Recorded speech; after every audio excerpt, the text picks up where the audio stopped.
Hello. This video demonstrates the test fixtures for NetTrack CPU. I use these stations basically to test all the CPU without using the track system. So the CPU basically plug into the backplane. This is the SVG backplane, and the keyboard, the keypad, and two connectors right here. So this is the keypad. Ribbon cable will connect to the keyboard, and this is another and a ribbon cable will connect. This one's supposed to connect to the I/O board, and now connect to my test fixtures here. And I have a microprocessor generate a pulse like I think it's about 10 per second.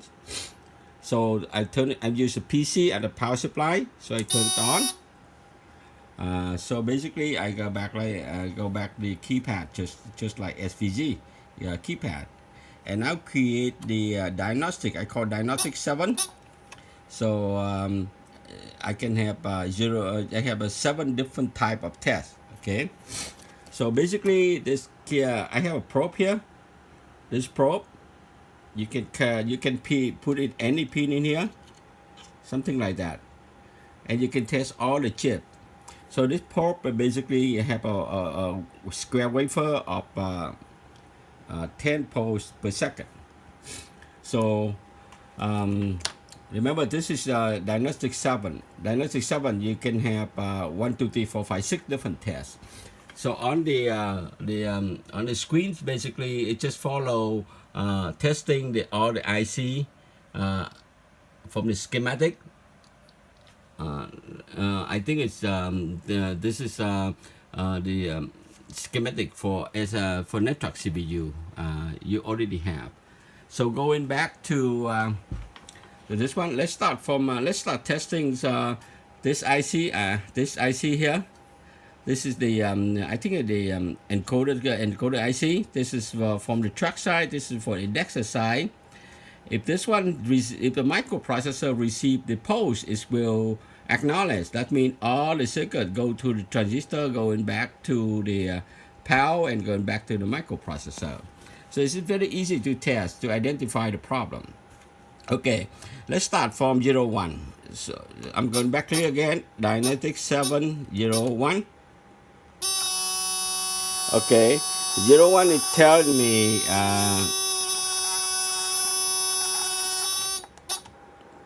that is 7, 0, 1. Okay, so that is the 7, 1 here. So I use the probe. Here. So it say exactly U38 pin 1. U38 pin 1. Apply the wafer or the square or the pulse into U30. So you look at U38 pin 1 here. If you apply the pulse here, so the test say okay. So this is channel 1. So and then you continue U38 pin 2. You go to pin 2. See pin 2, so it means all the logic start from input, came from the input. The connector here go to the input, and go to the transistor, and go to the power, and go back to here. So you know that when we have a pulse right here, so microprocessor can read that. That means it's working.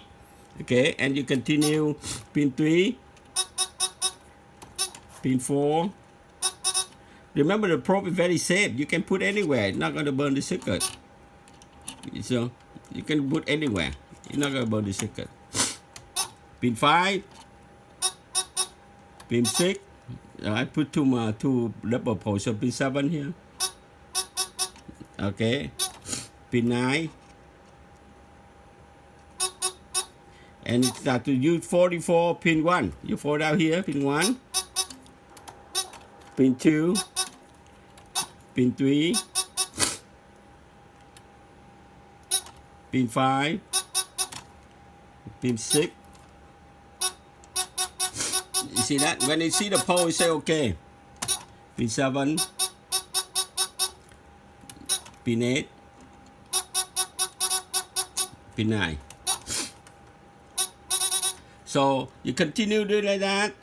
So you have 32 channel here. You go this band, you do this IC, this IC, this IC, that IC. That's you take care 32 input channel for the signal. And this one is indexer, sender and receiver signal. So the 4 chip here, you can test 32 channel too.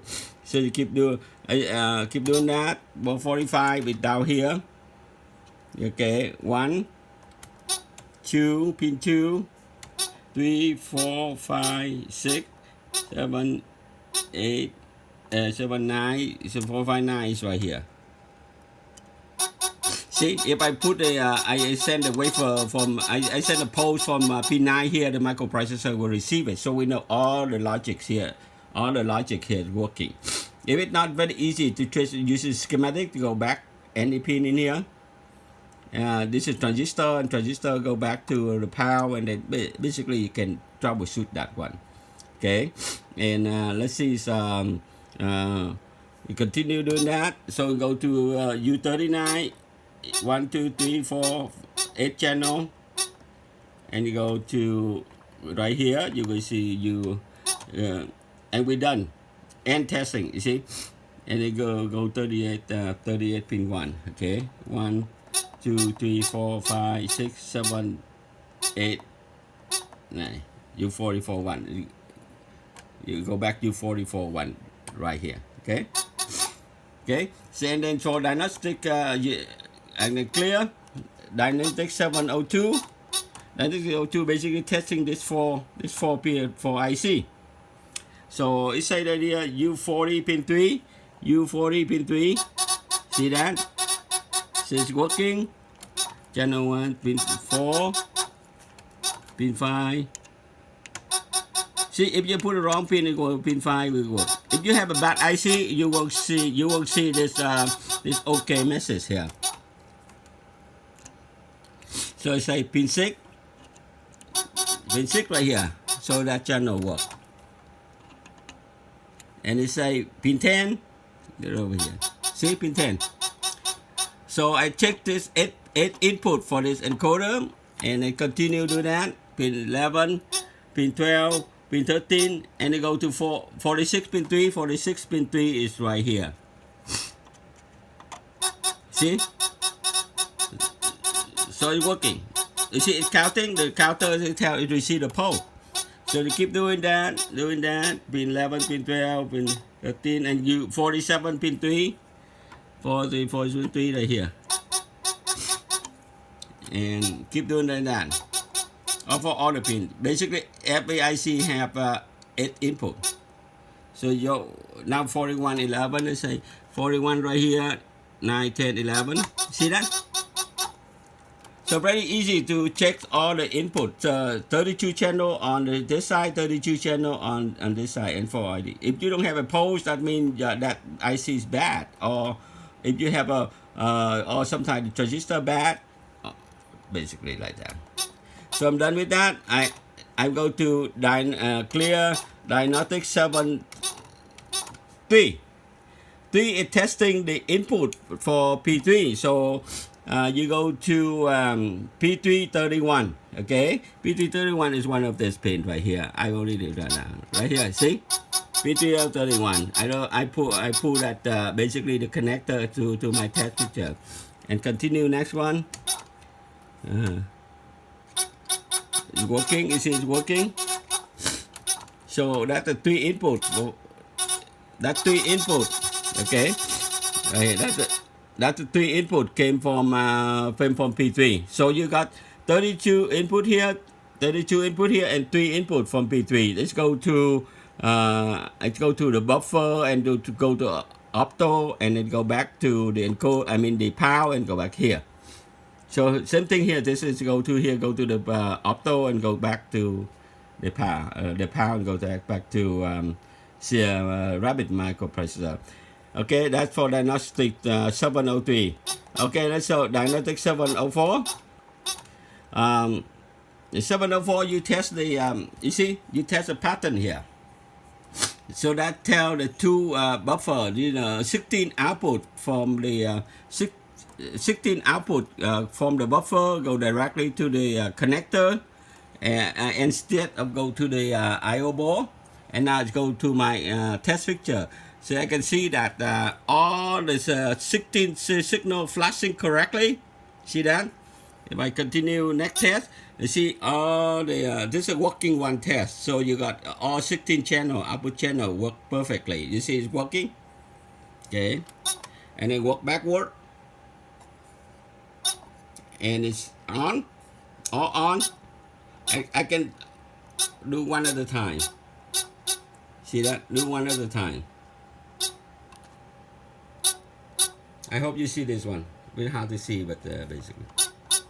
Okay, and then go back to flashing, working. So you know that all the bus were here working, and the input, all the bus from the P3 working, and all 3 input working. So that's good enough.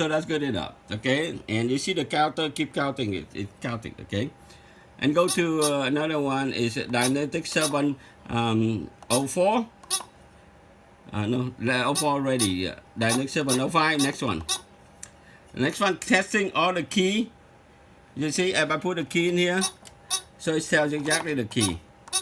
Key 7, 8. Key 7 here. You see, key 8 here. Key 9.